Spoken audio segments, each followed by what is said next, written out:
আসসালামু আলাইকুম সুপ্রিয় দর্শক, দেশ ও দেশের বাইরে থেকে যে যেখান থেকে আমার ভিডিওটি দেখছেন সকলকে আন্তরিক শুভেচ্ছা অভিনন্দন। আবারও আপনাদের মাঝে নতুন একটি বাইসের নৌকার ভিডিও নিয়ে চলে আসলাম। আজকে আপনাদের দেখাবো সেই সিরাজগঞ্জ জেলায় উল্লাপাড়া উপজেলায় খাদুলি গ্রামে বিশাল একটি বাইসের পানসি নৌকা তৈরি করা হচ্ছে। ইতিমধ্যেই কিন্তু এই নৌকাটি তৈরির কাজ প্রায় 95% শেষ হয়েছে, আর অল্প কয়েকদিনের মধ্যেই কিন্তু পুরো নৌকার কাজ কিন্তু সম্পূর্ণ হয়ে যাবে। এই নৌকাটি লম্বায় আছে 32 গজ, 2 গলি সহ পুরো নৌকাটি 85 হাত লম্বা। এই নৌকাটিতে কিন্তু বাইসেল লাগবে প্রায় 60 থেকে 70 জন এবং পুরো নৌকার উপর থাকবে 75 থেকে 80 জন মাঝিমাল্লা, যারা এই নৌকাটি প্র্যাকটিস করে এবং বাইসে অংশগ্রহণ করবে। 3 ধরনের কাঠের সমন্বয়ে এই নৌকাটি তৈরি করা হচ্ছে।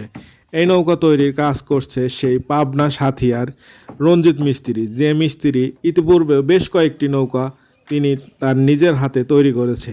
একটি বাইসের নৌকা তৈরি করতে সময় লাগে প্রায় 2 থেকে 2.5 মাসের মতো এবং এই নৌকার কাজ করে থাকে 5 থেকে 7 জন মিস্ত্রি। তারা মজুরি হিসেবে নিয়ে থাকে 2 থেকে 2.5 লাখ টাকার মতো। আপনারা এখন যে নৌকাটি দেখতে পাচ্ছেন, এই নৌকাটি সম্পূর্ণ তৈরি করতে এবং পানিতে নামানো পর্যন্ত এই নৌকাটি খরচ হবে প্রায় 10 থেকে 11 লাখ টাকার মতো। আসলে নৌকা বাইচ কিন্তু আমাদের একটি প্রাচীন ঐতিহ্য খেলা। এই ঐতিহ্যকে ধরে রাখার জন্য এখন কিন্তু নতুন নতুন গ্রামে নতুন নতুন নৌকা তৈরি করা হচ্ছে। আপনারা এখন যে নৌকাটি দেখতে পাচ্ছেন, এই নৌকা কিন্তু দীর্ঘ 25 থেকে 30 বছর পরে কিন্তু তৈরি করা হচ্ছে। এর আগেও কিন্তু এই গ্রামে বেশ কয়েকটি পানসি নৌকা ছিল, তারই ধারাবাহিকতা ধরে রাখার জন্য কিন্তু আবারও 25 বছর পরে কিন্তু এই নৌকাটি তৈরি করছে তারা। এই নৌকাটির নাম দিয়েছে তারা বিজয় নিশান খাদুলি। আসলে একটি বাইসের নৌকা শুধু কিন্তু একটি কাঠের নৌকা নয়, এটি কিন্তু একটি গ্রামের ঐতিহ্য, আবেগ এবং ভালোবাসার জায়গা।